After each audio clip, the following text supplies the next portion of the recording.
And the rain continues. I'm actually surprised how many people you see outside with no hoods or umbrellas just walking straight in the rain. And what did I read today? I guess this one sounded kind of interesting. This one here says, Bell's autonomous pod transport demonstrates game-changing aerial resupply feature. Adding to its various cargo carrying capabilities, the Bell autonomous pod transport demonstrated its ability to airdrop supplies, a major milestone that will eventually lead to quicker resupply missions for troops in challenging locations or out in the battlefield. So more meant for military use, it says APT can carry 2 standard tactical packs, each capable of holding up to 60 pounds with a max payload of 100 pounds. These bags can be aerial dropped at one location or at 2 separate locations and can hold items such as ammo cans, water, medical supplies, or fuel. It looks pretty big too, and I guess this person here says, this speed bag resupply feature is a game changer for the warfighter, said Mike Goodwin, Sales and Strategy Manager. With the ability to drop supplies quick and efficiently in a drop zone or a remote location, we can get critical supplies delivered as soon as they're needed. It's kind of funny how it says from the Sales and Strategy Manager. I know people often say that's usually how war stuff is created, based all on money and so forth. It's kind of interesting. You can see on this drone too, it says on the side there, experimental. And in terms of military and stuff like that, this one was kind of scary when you think about it with this story. This one says, China tests new space capability with Hypersonic Missile. Launched in August, a nuclear-capable rocket that circled the globe took US intelligence by surprise. China tested a nuclear-capable hypersonic missile in August that circled the globe before speeding towards its target, demonstrating an advanced space capability that caught US intelligence by surprise. 5 people familiar with the test said the Chinese military launched a rocket that carried a hypersonic glide vehicle which flew through low-orbit space before cruising down towards its target.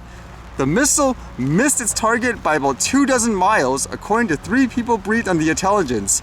But 2 said the test showed that China had made astounding progress on hypersonic weapons and was far more advanced than US officials realized.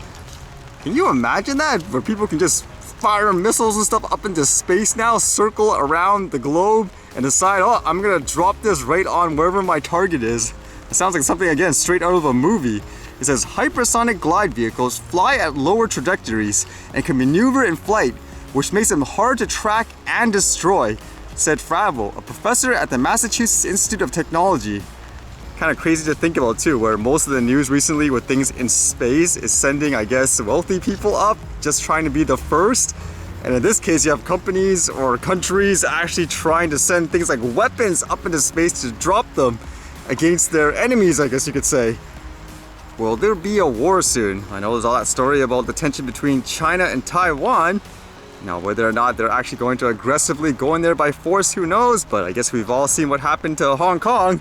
They basically took over the whole place, if you think about it now. All the restrictions and all the gagging where you can't even talk against the government, like an opinion in any way. So who knows if this will actually go through too, and whether or not other countries will actually get involved. It'll be one of those, oh, take it kind of thing.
There's no flying today.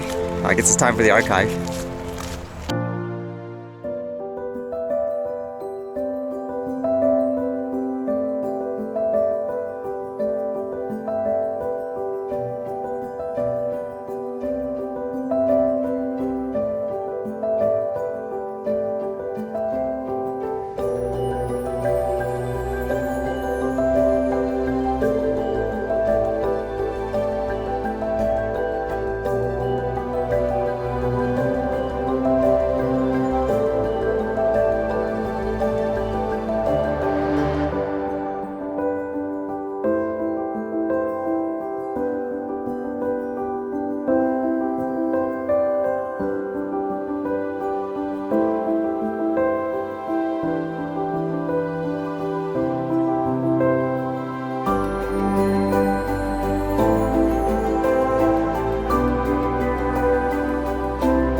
Alright, see you guys later.